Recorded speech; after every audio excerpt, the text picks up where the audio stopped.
Well, good morning, YouTube. All right, guys, it's Tuesday morning now. It's a little bit after 9:30. I slept till 9:30 this morning. We pulled in here about 3:15 this morning, and by the time I got video edited and everything, it was 4:30 by the time I got to bed. But I think I've had enough sleep to continue on. I'm going to talk a little bit more about last night's video, but I need coffee first, so I'm on my way inside to the service area to get some.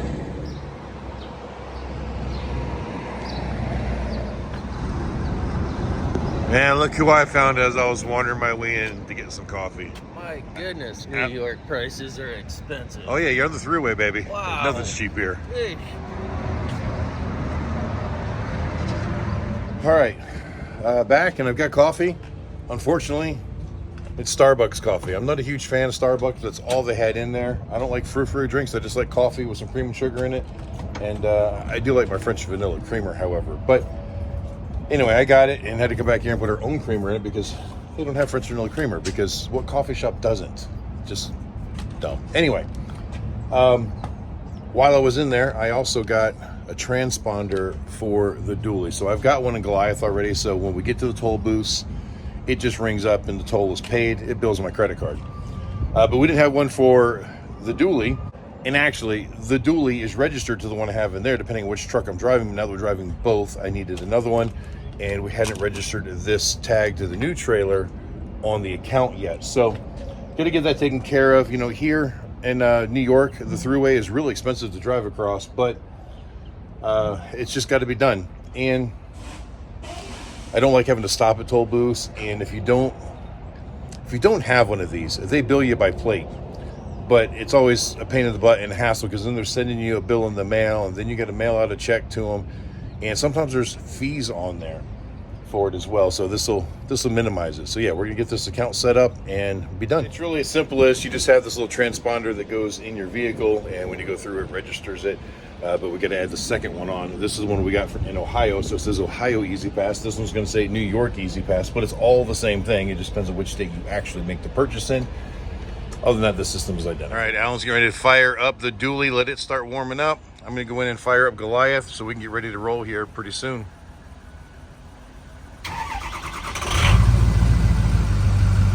All right, so Alan pulled out to go top the truck off with fuel, because he obviously has a much smaller touring range on his fuel tank than we do. And we went 190 miles since we fueled up last night.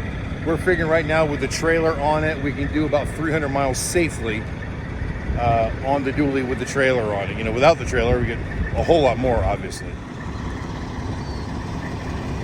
The truth is, sometimes I hate buying fuel at these service centers. So if you guys aren't familiar with the toll road system in New York and a lot of northeastern states, they have service centers in the toll roads so that you don't have to actually exit on and off to get some services. You're not paying the toll to exit, paying the toll to get back on. You don't have to pay to get in and out of these parking lots. But trust me, they still get you. The fuel prices are exorbitant. They're way jacked up.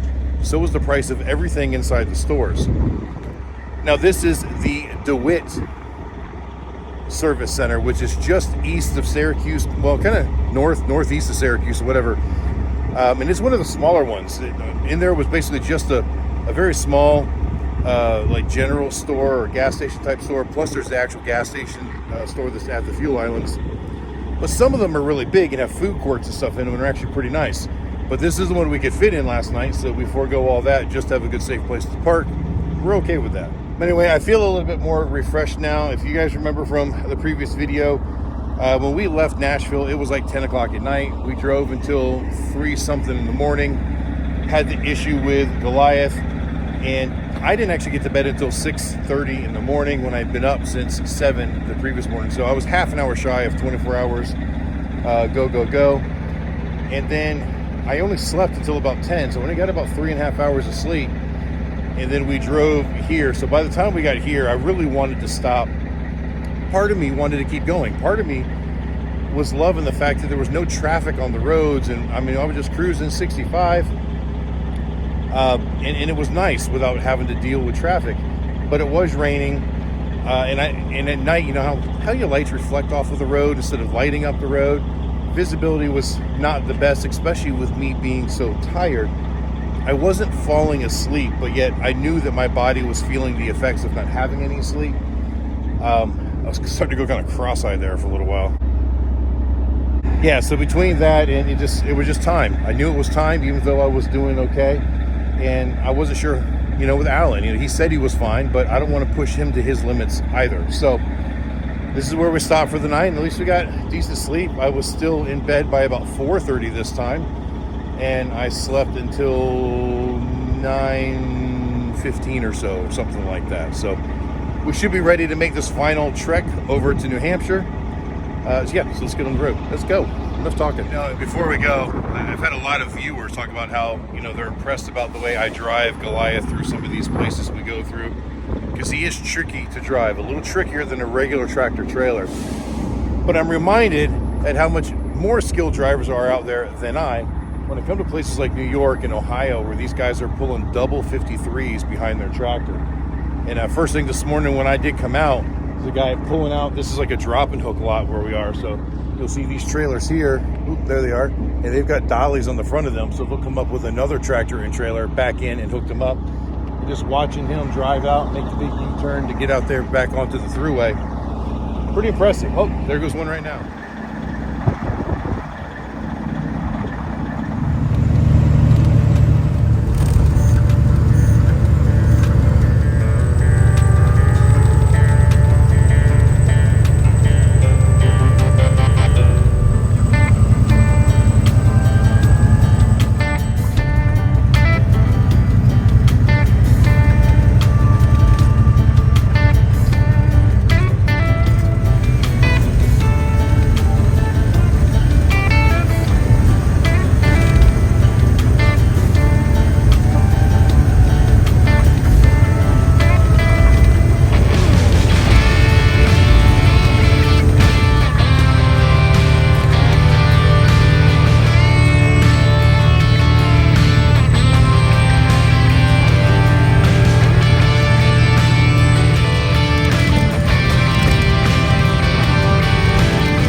Boston, and we found the traffic. We're almost out of here. We've got another 7.5 miles on 495, and then we will be getting on to 93, take us up north towards Concord, New Hampshire. So we're almost out of here. Almost there. It's not even 4 o'clock in the afternoon yet. We're doing pretty good.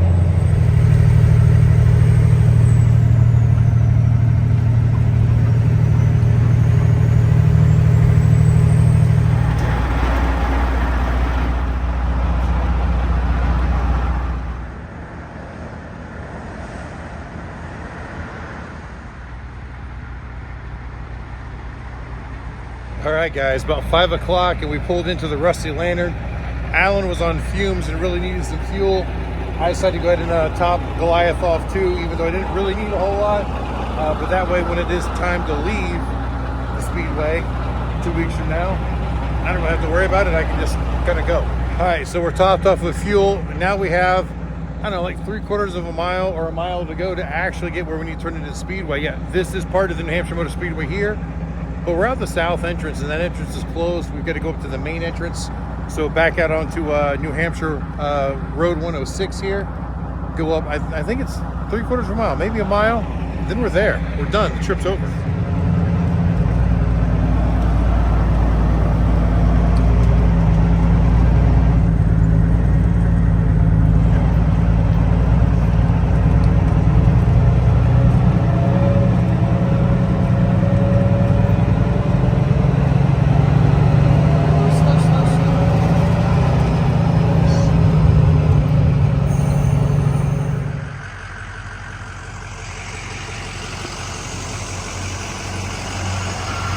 Okay, we are here at the New Hampshire Motor Speedway, and somebody chased me down as I was pulling into my spot.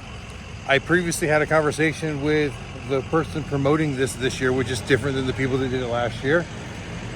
And per that conversation, layout wasn't going to get changed. I was guaranteed my spot because this spot's nice and flat. All this is on a hill up here, and it's all cattywampus and crooked. I said, I want my same spot.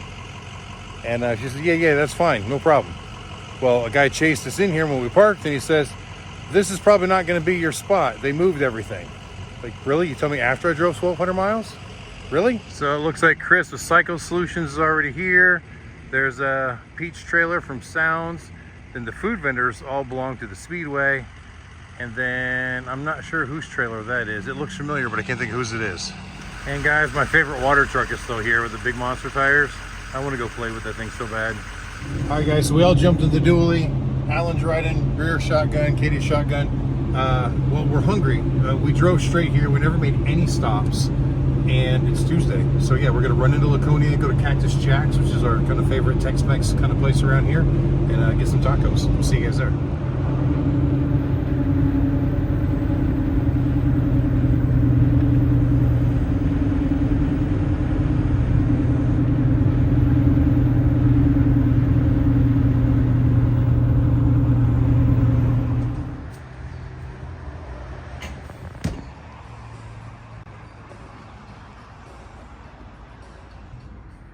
All right, guys, we made it up into Laconia here at Cactus Jack's.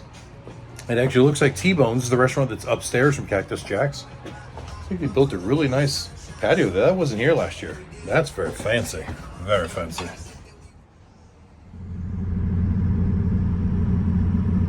All right, guys, so back out at the Speedway, back out at Goliath after a wonderful dinner at Cactus Jack's. And then we took Alan for a quick tour around Weir's Beach and so on and so forth, just so we can kind of see the layout of the land because he's never been here before. But anyway, guys, we are pretty well exhausted. You see, it's not dark yet, but the sun is going down. We're thankful to be here. Things were a little bit rough, but it could have been way worse, and we made it. And unfortunately, our problem seems small. We also found out that some good friends of ours, Joey and Carolyn from All About Customs, they normally set up here in this parking lot as well. And apparently, day before yesterday, when they were en route to come here, somewhere in Mississippi, a semi-truck had forced her off of the road and into some kind of concrete barrier, I think. And it totaled the truck, rolled the trailer, destroyed a lot of their stuff, so they're not making it. She was in the hospital. I don't think she's still in there now. A little beat up and everything, but I think she's going to be okay. But anyway, all of our thoughts and prayers are going out to them right now because, you know, that's kind of like one of the worst things we can imagine that could happen. on these road trips is that something like that's, you know, it's gonna be hard to recover from. So hopefully everything works out well for them. Other than that, guys, we're tired. We're gonna clean up and go to bed. So thank you for watching. I hope you enjoyed it. Until the next time I see you, Keep those engines running. see you guys in tomorrow's video.